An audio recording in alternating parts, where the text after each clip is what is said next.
Hello, it's me James and welcome back to another episode of Simply Survival. This is the series where I like to show you tips, tricks and tutorials, and of course I like to do this in complete survival. In today's video I'm going to be showing you how to build this iron farm. Now this specific farm has actually been in Simply Survival for over 2 years. I originally did a video on this farm 2 years ago. Now there has been slight changes over the 2 years, but overall this farm has basically been unbreakable. Not to mention, this farm can also spawn 2 iron golems at a time, so that is super nice as well. Using the iron farm I'm going to show you today, I was able to get over 20 iron beacons for my end. As you can see, they are completely covering the end gateways. I think it's fair to say if you've not got an iron farm and you need one, this is the one to build. Let's get into the video. The items you will need for this build are as followed. I'm not going to read them out because that would greatly extend the video,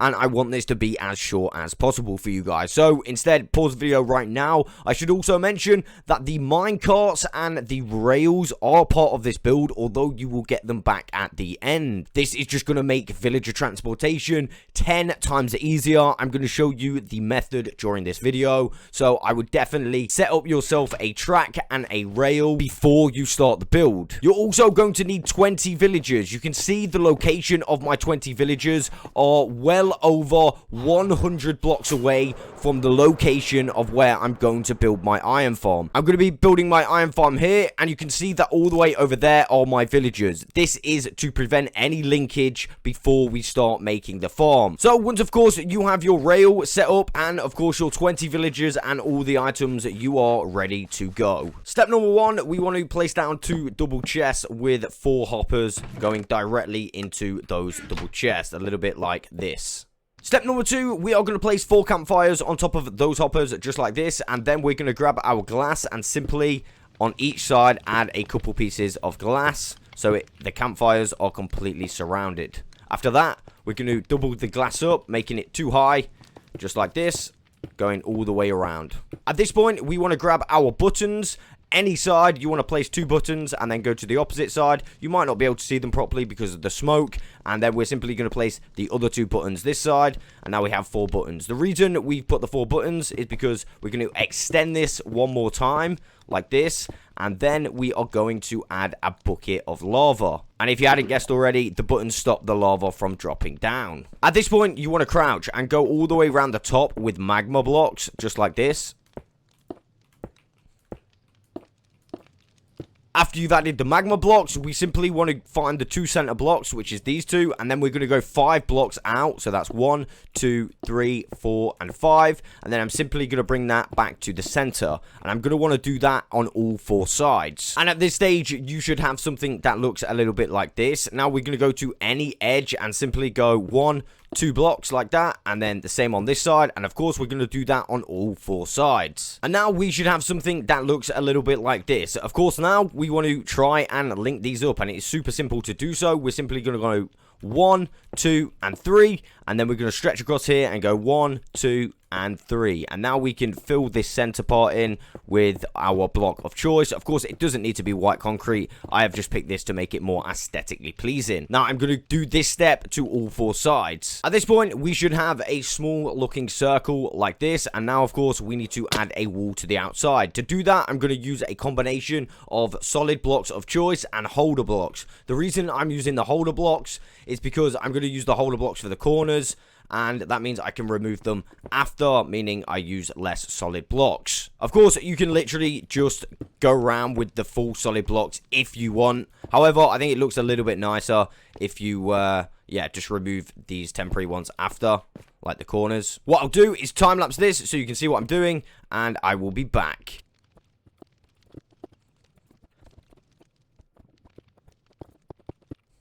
Sweet, and now we have the first layer complete. Now all I'm going to do is remove the holder blocks, which would be the corner blocks, as you can see. At this point, I'm going to double up the wall like this.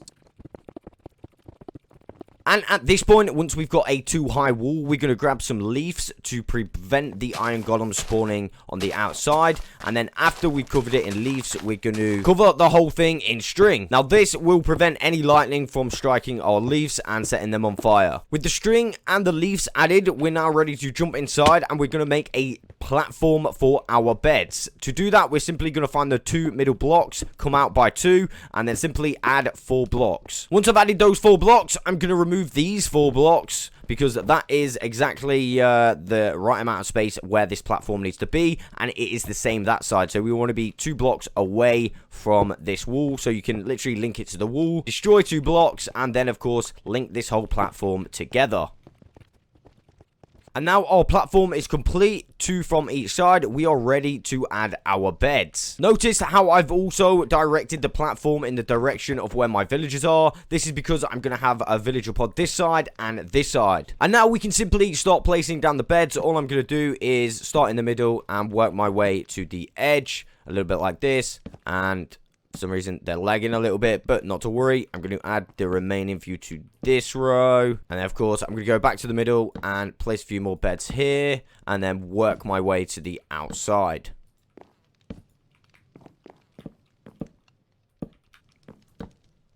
Now I'm going to simply place a holder block on the side so I can stand on it, and then I'm going to cover these beds in leaves like this. Make sure you're crouching so you don't actually, you know, sleep on the beds. And now we have our bed platform complete. We do need to add string to this, but I'm going to do that a little bit later. Right now, I'm going to grab my solid blocks of choice, and I'm simply going to go to the edge of these leaves and place a full line of solid blocks just like this. I'm also going to remove this holder block, and I'm going to continue my line of solid blocks. And now once I've got my line of solid blocks, I'm simply going to go on the inside and place some half slabs on the bottom of this block. The reason we're putting them on the bottom is to make sure that no other mobs spawn.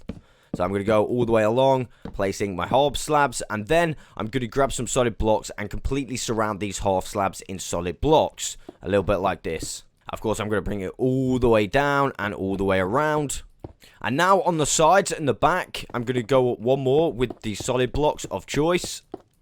Now on the sides and the back, we're going to add some leaves, just like this. And now we're going to grab our trapdoors, and we're going to put our back facing towards our villagers. And we're simply going to add 2 trapdoors like this, and then bring them all the way down the line. So in total, you will be using 20 trapdoors. And once you've placed all 20, you simply want to jump off and open every single trapdoor.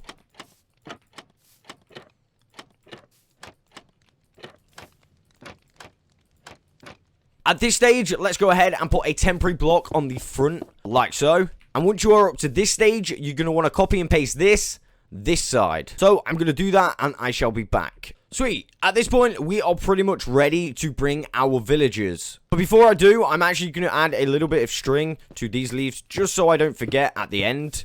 I'm also going to do this side. And for what it's worth, I'm just going to do the middle very quickly as well. At this point, I am 100% ready for my villagers to start being brought in to my iron farm. Now, you can see I've brought my track a little bit further on top of the iron farm, and the end of the track needs to be going downwards towards the trapdoor like this. This is very important to make things nice and simple when we're moving the villagers. What I'm going to do is show you how to move 2 villagers. Now, if you do it this way, the way that I'm about to show you, it will be so simple. And the rest of the villagers I'm going to do off camera to make the video a lot shorter. As I said, if you do it this way, this makes your life so much simpler. First things first, we are going to want to grab one of our villagers. By simply pressing this button, we will release one, and he will start making his way automatically to our iron farm. In case you're wondering what that was a dispenser filled with minecarts. Now, as we approach the farm, you will see the villager completely stop and kind of get stuck in that trapdoor. That is exactly what we want to happen. At this point, we are going to remove these blocks, taking back our track. And then we simply want to remove this minecart. Once we do this, the villager will drop down into the farm, and then we are free to trap him with the trapdoor. So we'll pop the minecart, trap him with the trapdoor, and now we can remove this solid block and give him a job block, and he will change just like so. Let's do that process one more time so you guys fully understand how it works. We're going to pop a villager out. He's going to automatically make his way towards the iron farm. At this point, again, we're going to take our track and we're going to basically remove this. Make sure he doesn't have hearts above his head. If he has hearts above his head, he may actually try and force himself towards another villager, meaning he won't fall down. So, as you can see, he has no hearts above his head. He is safe to drop. I'm going to press that. He'll drop him. We're going to trap him with the trapdoor, remove the solid block, and place down a job block, and he will then connect to that job block, as you can see. Now, it might take a few seconds. Do not worry. They will inevitably connect to it. But also, remember, as you bring your next one, you want to set up your track going towards the next one. If you forget, you can sometimes make your villagers, like, fly off the side, and that is a big bad. Now, as I said, I'll bring the remainder of the villagers, and I will be back in a second. Once you've gone ahead and put all of your villagers in, like I have, I'm going to go ahead and grab my leaves once again, and cover these job blocks in leaves to make sure that no iron golems spawn on these job blocks. Of course, it would start raining. I'm going to put a solid block above the villagers' heads to make sure that they don't turn into witches in the event of lightning striking. I'm going to cover that solid block with leaves, and then I'm going to cover both of these leaves with string. And then, of course, I'm going to copy everything I've just done this side, that side. Now, to finish things off, we need to start adding the water to obviously allow us to collect everything at the bottom. First of all, let's remove that bed platform from underneath because that is no longer needed. And now we simply place a bucket of water in each corner of this farm. It is as simple as that.